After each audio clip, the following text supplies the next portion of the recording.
Avant de plonger dans cette histoire incroyable, pensez à vous abonner à la chaîne et à activer la cloche. Ici, chaque récit a quelque chose à dire, et vous ne voudrez pas en manquer un seul. La nuit tombe sur la banlieue calme de Boston. Les lampadaires projettent des halos jaunes sur les trottoirs humides après la pluie. Tout semble paisible, presque trop silencieux. Mais un son brise cette tranquillité, un aboiement intense, désespéré. Max, un berger allemand adulte à la robe noire et feu, se tient dans le jardin des Miller. Ses yeux sont fixés sur quelque chose à plusieurs mètres, et son corps tout entier tremble d'inquiétude. Il aboie, hurle presque, ses dents découvertes, comme s'il voulait prévenir quelqu'un d'un danger imminent. John Miller, son maître, sort précipitamment. « Max! Calme-toi, qu'est-ce qui se passe ?» Mais Max n'écoute pas. Il bondit contre la clôture, aboyant de plus en plus fort, ses griffes raclant le bois. Il fixe une silhouette sur le trottoir. Sarah Bennett, jeune femme enceinte de 8 mois, marche seule, le sac à main posé sur son ventre rond. Ses pas sont légers, inconscients du chaos qui se prépare. Les voisins jettent des regards curieux depuis leurs fenêtres. Certains ricanent, encore ce chien qui fait peur pour rien, disent-ils. Mais d'autres frissonnent, sentant que ce comportement n'a rien d'ordinaire. L'odeur humide de la pluie se mélange à un souffle de danger invisible. Max continue d'alerter, de plus en plus paniqué. Il bondit devant Sarah, essayant de l'arrêter, mais elle passe à côté, absorbée par son téléphone et ses pensées. La panique du chien devient presque humaine, il sait que quelque chose de terrible va arriver, mais personne ne comprend. Dans ce silence lourd et oppressant, la police est bientôt appelée. Les agents n'ont aucune idée de ce qu'ils vont trouver, et Max, fidèle et courageux, ne peut qu'espérer que quelqu'un écoutera enfin ses avertissements, mais le temps est déjà contre eux. La nuit s'épaississait sur la banlieue de Boston. Max, le berger allemand des Miller, ne cessait d'aboyer, son cri résonnant dans le jardin humide. Ses poils se hérissaient, ses yeux noirs brillaient d'une inquiétude presque humaine. John Miller, son maître, sortit en trombe, pantalon retroussé, lampe de poche à la main. « Max! Arrête! Calme-toi! Qu'est-ce qui se passe ?» Mais Max ne se calma pas. Il grogna, recula, et bondit à nouveau vers la clôture. John fronça les sourcils. Il connaissait Max depuis des années et savait reconnaître la panique authentique. Ce n'était pas un simple aboiement de chien excité, quelque chose troublait profondément son instinct. Au bout de la rue, une silhouette marchait lentement. Sarah Bennett, 28 ans, enceinte de 8 mois, avançait sans se douter de l'agitation qui se déroulait derrière elle. Son sac à main reposait sur son ventre rond et fragile. Elle vérifiait ses messages sur son téléphone, absorbée par des conversations et des notifications. « Max essaie de te prévenir, Sarah !» cria John, mais sa voix se perdit dans l'air humide de la nuit. Max bondit à travers la pelouse et la clôture, ses pattes raclant le sol. Il aboyait avec une urgence désespérée, comme si chaque fibre de son être criait « danger ». Les voisins, éveillés par le vacarme, regardaient depuis leurs fenêtres. Mrs. Thompson fronça les sourcils. « Qu'est-ce qui arrive à ce chien, encore ?»« Oh, laisse-le, » répondit son mari en bâillant, « il fait ça pour rien, comme d'habitude. » Mais pour John, chaque aboiement de Max avait un sens. Il attrapa son téléphone et appela la police. La voix de l'opérateur était calme, mais John sentait l'urgence. « Il y a quelque chose qui ne va pas.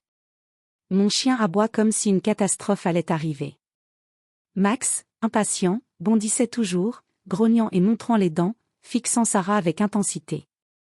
Il avait senti le danger avant tout le monde, mais aucun humain ne semblait vouloir l'écouter. Et Sarah, inconsciente de tout, continuait sa marche tranquille. La nuit semblait retenir son souffle, suspendue à l'instant fragile où l'instinct d'un chien et l'inattention des humains allaient se confronter à une tragédie imminente.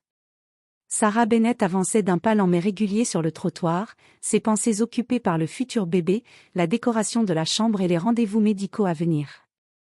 La pluie fine qui tombait avait rendu les pavés légèrement glissants, mais elle ne s'en préoccupait pas. Le sac à main qu'elle tenait contre son ventre semblait être son seul lien avec le monde extérieur. Derrière elle, Max n'avait pas cessé d'alerter. Le chien courait parfois sur la pelouse, revenait aboyer à la clôture, et fixait Sarah avec une intensité presque surnaturelle. John Miller tentait de la prévenir à distance. « Sarah! Attention! Écoute le chien !» Mais ces mots étaient engloutis par la distance et le bruit lointain des voitures. Max, dans un dernier sursaut d'instinct, se jeta presque sur la route pour intercepter Sarah, ses aboiements frénétiques résonnant dans la nuit. Les voisins commençaient à remarquer l'agitation. Monsieur Collins, habitant du coin, secoua la tête.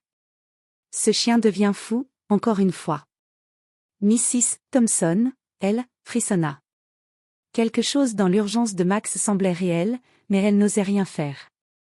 Pendant ce temps, Sarah, absorbée par son téléphone, marchait sans lever les yeux. Elle ne voyait pas les signes inquiétants, les mains de Max tendues vers elle, ses pattes griffant l'air comme pour la stopper, ses yeux brillants d'alerte. L'instinct du chien était parfait, il sentait le danger que les humains ne pouvaient pas percevoir. John Miller, sentant l'urgence croître, sortit de son jardin et courut sur le trottoir. « Sarah! Arrête-toi! Écoute Max !» Mais elle ne l'entendait pas. Et c'est dans ce silence tendu, où l'instinct animal et l'inattention humaine se croisaient, que le destin se rapprochait inexorablement. Alors que Max poussait ses derniers cris d'alerte, une fumée fine commença à s'élever à quelques centaines de mètres, signe invisible d'un danger imminent. Les secondes semblaient ralentir, suspendues dans la nuit humide, alors que personne ne réalisait encore ce qui allait se produire. La nuit était silencieuse, brisée uniquement par les aboiements stridents de Max. Depuis leurs fenêtres, les voisins observaient la scène. Certains se frottaient les yeux, incrédules, se demandant pourquoi le chien semblait aussi paniqué. Mrs. Thompson, du 2e étage, serra son châle autour d'elle. « Ce chien, il n'a jamais aboyé comme ça avant. »« Oh, laisse tomber, » dit son mari, en bâillant. « Il fait ça pour un rien. » Mais pour d'autres, le spectacle éveillait une inquiétude plus profonde. Les cris du chien semblaient presque humains, porteurs d'un message qu'ils ne pouvaient pas comprendre. Monsieur Collins fronça les sourcils, les mains sur la fenêtre. « Je n'aime pas ça, ce n'est pas naturel. » À quelques mètres de là, John Miller courait sur le trottoir, essayant désespérément de rattraper Sarah. « Sarah! Écoute Max! Arrête-toi !» Sarah, absorbée par son téléphone, ne levait pas les yeux. Elle ne percevait que les bruits confus derrière elle, pensant que c'était simplement un chien en colère ou un voisin en colère. Elle ne voyait pas le danger imminent, ni la fumée fine qui commençait à se répandre depuis l'immeuble voisin, signe d'un incident qui allait très vite se transformer en catastrophe. Les voisins hésitaient, partagés entre l'indifférence et la peur. Quelques-uns sortaient sur le pas de leur porte, appelant timidement. « Sarah! Faites attention !» Mais les mots se perdaient dans l'air froid et humide.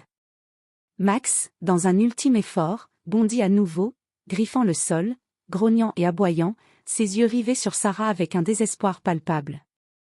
L'instinct du chien était parfait, il savait que chaque seconde comptait, que le danger approchait. Dans ce moment suspendu, la police fut enfin alertée. Un appel d'urgence avait été passé par John, précisant la panique du chien et la possible menace pour Sarah. Les agents Williams et Carter prirent leur voiture et filèrent dans la rue, ignorant encore à quel point la situation était grave. La tension monta d'un cran. Les minutes s'égrenaient lentement, comme si le temps lui-même retenait son souffle. Max continuait d'alerter, seul et désespéré, tandis que les voisins, immobiles et perplexes, réalisaient qu'ils étaient peut-être trop passifs face à ce qui se préparait. Les sirènes perçaient enfin le silence de la nuit. Les agents Williams et Carter arrivèrent dans la rue, gyrophares bleus et rouges illuminant les façades humides. John Miller, haletant, courut à leur rencontre. « Vite! Mon chien Max, il essaie de prévenir quelqu'un. La femme là-bas, elle est en danger. » Les policiers échangèrent un regard sceptique. Les chiens aboyants n'étaient pas rares, pensait-il. Mais l'intensité et la détresse dans les aboiements de Max forçaient à l'attention. Williams baissa sa fenêtre et tenta de calmer le chien. « Hey, calme-toi, Max. Que se passe-t-il » Max grogna et continua de courir en direction de Sarah, qui marchait toujours, inconsciente du danger imminent. Son ventre rond semblait la protéger dans son monde, mais Max savait qu'il ne suffisait pas. Les policiers suivirent le chien du regard et virent enfin ce qui les fit frissonner. De fines volutes de fumée commençaient à s'élever derrière le bâtiment où Sarah se dirigeait. « On doit agir maintenant !» cria Carter, saisissant son talkie-walkie pour appeler des renforts. John s'avança, tremblant. « Je vous avais prévenu. » Il a senti le danger avant tout le monde. Mais les secondes étaient comptées. Sarah, absorbée par son téléphone, n'entendait ni les sirènes, ni les cris, ni les aboiements. Les policiers se précipitèrent derrière elle, courant sur le trottoir, tandis que Max les guidait presque instinctivement, bondissant devant eux, comme s'il pouvait montrer le chemin exact vers la catastrophe. À cet instant, le quartier retenait son souffle. Les voisins observaient depuis leurs fenêtres, enfin conscients que cette situation n'était pas ordinaire. L'odeur de fumée commençait à chatouiller leurs narines, renforçant le sentiment que quelque chose de grave était sur le point de se produire. Max continuait de hurler, de grogner et de bondir, chaque mouvement rempli d'une urgence désespérée. Et au même moment, les policiers, pour la première fois, comprirent que ce chien n'était pas en colère, mais qu'il essayait de sauver une vie. Sarah Bennett entra dans l'immeuble sans se douter de ce qui se tramait derrière elle.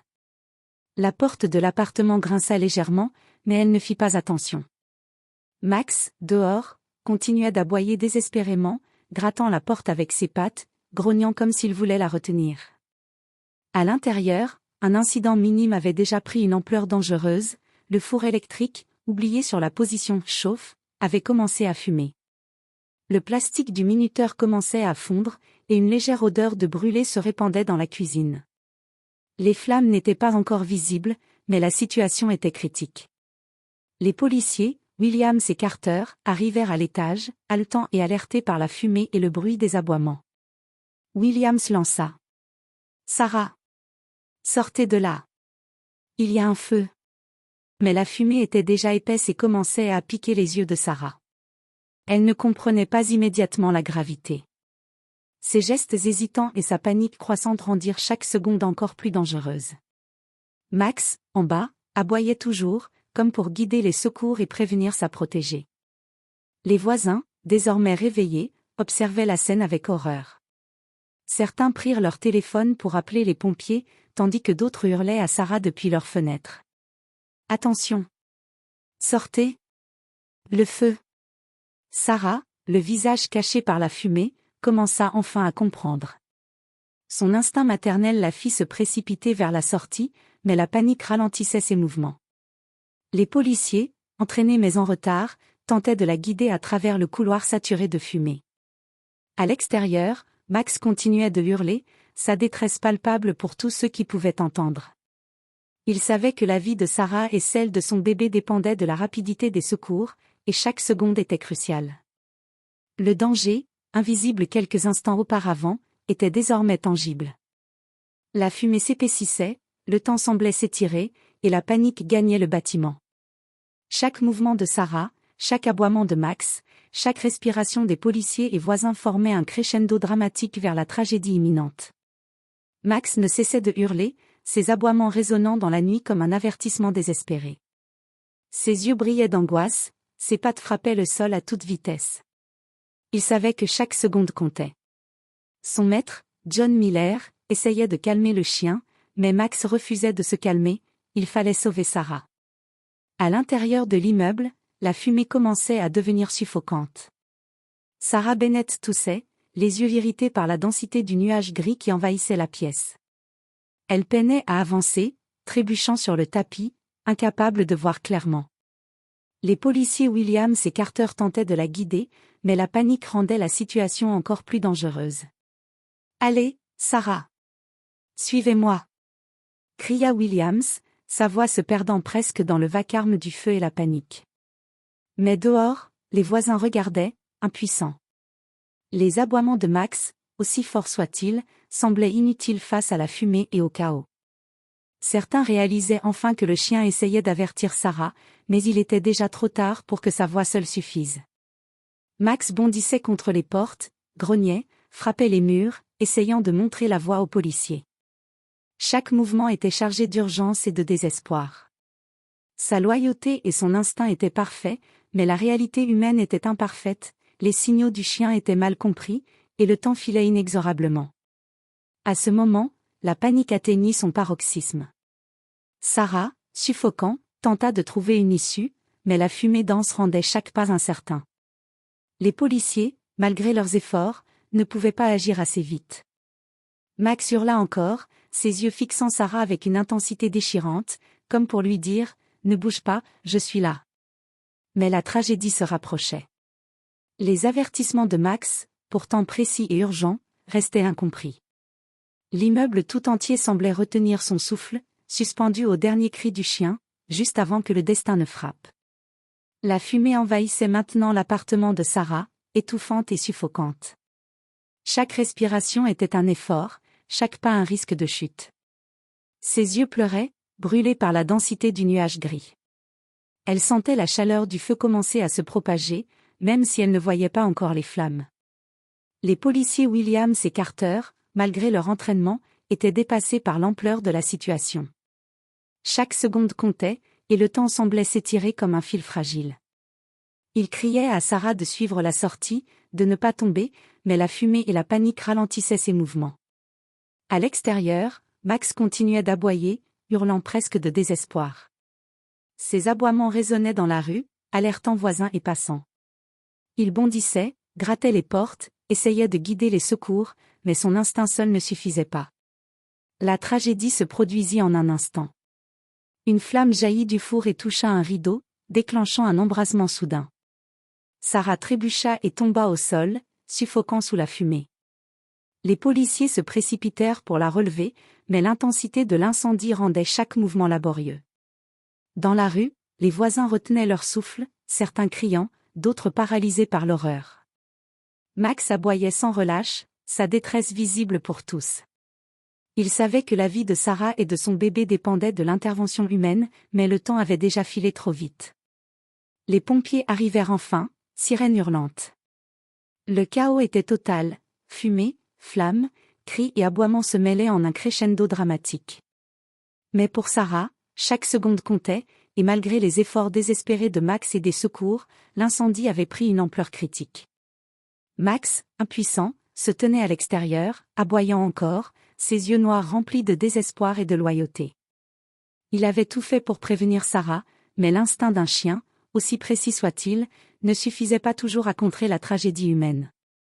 L'incendie était désormais maîtrisé, mais les dégâts étaient considérables. Les murs noircis par la fumée, l'odeur de brûlé encore présente dans chaque recoin de l'appartement, laissaient une impression de désastre irréversible. Sarah, bien qu'exténuée et légèrement brûlée, avait été sauvée in extremis par l'intervention des pompiers. Son bébé, heureusement, avait été pris en charge et se portait bien, mais la frayeur avait marqué à jamais cette nuit. Les policiers Williams et Carter, encore sous le choc, étaient en train de remplir leur rapport. Ils décrivaient l'urgence, la panique, et surtout le rôle du chien, Max. Ce chien, dit Williams en regardant le berger allemand haletant sur le trottoir, il a senti le danger avant tout le monde. Si nous n'avions pas suivi ces alertes, cette tragédie aurait pu être bien pire. John Miller, encore tremblant, caressa la tête de Max. Tu as essayé de la sauver, mon grand, tu as tout fait. L'inspecteur chargé de l'enquête sur l'incident notait chaque détail. Les voisins, interrogés un par un, racontaient comment Max avait aboyé frénétiquement, comment Sarah semblait inconsciente du danger, et comment les seconds précieux avaient été perdus dans l'incompréhension. La vérité éclata clairement pour tous, Max avait joué le rôle d'un véritable héros. Son instinct avait détecté le danger avant que les humains ne puissent le percevoir. Il avait essayé d'alerter Sarah, de guider les secours, de prévenir l'embrasement. Et pourtant, l'alerte du chien avait été partiellement ignorée. Les médias locaux commencèrent à relayer l'histoire, qualifiant Max de « chien héros » et mettant en lumière la loyauté et l'instinct exceptionnel des animaux. Les policiers, bien que soulagés d'avoir sauvé Sarah, ne pouvaient s'empêcher de ressentir un mélange de fierté et de culpabilité, ils avaient agi, mais trop tard pour que tout soit parfait. Pour Max, cependant, il n'y avait pas de rancune. Fidèle et vigilant, il restait aux côtés de son maître, comme s'il savait que, malgré la peur et le chaos, il avait fait tout ce qu'il pouvait pour protéger Sarah et son bébé. Dans les jours qui suivirent l'incendie, la banlieue de Boston était sous le choc. Les habitants parlaient encore de la nuit où un simple chien avait tenté de sauver une vie. Les conversations dans les cafés, les supermarchés et les trottoirs étaient centrées sur Max, ce berger allemand dont l'instinct avait presque évité une tragédie. John Miller ne quittait plus Max d'une semelle. Chaque soir, il caressait sa tête et murmurait. « Tu as été incroyable, mon grand. Si ce n'était pas pour toi. » Les voisins, eux, ressentaient un mélange de culpabilité et d'admiration. Certains admiraient le courage de Max, d'autres regrettaient de ne pas avoir écouté ses avertissements plus tôt. Mrs. Thompson, émue, confia à son mari. « Il nous a montré que parfois, la voix la plus importante n'est pas humaine. » Les policiers Williams et Carter rendirent visite à Sarah et à son bébé. Elle était encore fragile, mais son sourire timide exprimait une immense gratitude. « Max, il m'a vraiment sauvée. Je ne l'oublierai jamais. » L'histoire fit rapidement le tour du quartier, puis des médias locaux. Max devint un symbole de vigilance et de loyauté. Des enfants venaient le caresser, fascinés par ce chien qui avait prévenu une catastrophe. Les voisins installèrent même une petite plaque près du jardin des Miller. À Max, le chien héros qui a alerté et protégé quand tout semblait perdu. Pour la communauté, ce fut une leçon mémorable. La tragédie avait été évitée de justesse grâce à l'instinct et au courage d'un animal que beaucoup avaient d'abord ignoré. Et même si les secondes perdues avaient frôlé la catastrophe, le souvenir de Max resterait comme un rappel éternel de l'importance d'écouter ceux qui tentent d'alerter, même quand leur voix n'est pas humaine. Les semaines passèrent, mais l'histoire de la nuit de l'incendie resta gravée dans la mémoire du quartier. Les voisins continuaient de parler du courage de Max, ce berger allemand qui avait aboyé, hurlé et tenté de sauver Sarah et son bébé. Chaque fois que quelqu'un passait devant le jardin des Miller, il voyait la petite plaque. À Max, le chien héros qui a alerté et protégé quand tout semblait perdu. Pour John Miller, Max n'était pas seulement un chien, il était un membre de la famille, un protecteur fidèle et instinctif. Chaque matin, en le voyant courir joyeusement dans le jardin, John pensait à la nuit où Max avait montré un courage que peu d'humains auraient eu. Sarah, elle, s'était remise de ses blessures et continuait sa grossesse avec prudence. Elle venait régulièrement voir Max, le caressant avec gratitude. « Merci, Max. Sans toi, je ne serais peut-être pas là. » La communauté comprit peu à peu que l'instinct et la vigilance pouvaient venir de sources inattendues. Max devint un symbole local de courage et de loyauté, un rappel vivant que parfois, ceux qui n'ont pas de voix humaine peuvent pourtant sauver des vies. L'histoire fut racontée dans les journaux, les écoles et les maisons, un chien avait alerté un quartier entier, un chien avait prévenu une tragédie imminente, et un chien avait montré que le courage ne connaît ni limite ni espèce. Et même si cette nuit aurait pu être fatale, grâce à Max, le pire avait été évité. Dans les yeux du berger allemand, chacun voyait briller une leçon simple mais profonde, l'attention, la vigilance et l'instinct peuvent changer le destin. La nuit retomba sur la banlieue, calme et paisible, mais désormais, chaque aboiement, chaque mouvement de Max rappelait à tous que parfois, le véritable héros n'est pas celui que l'on attend.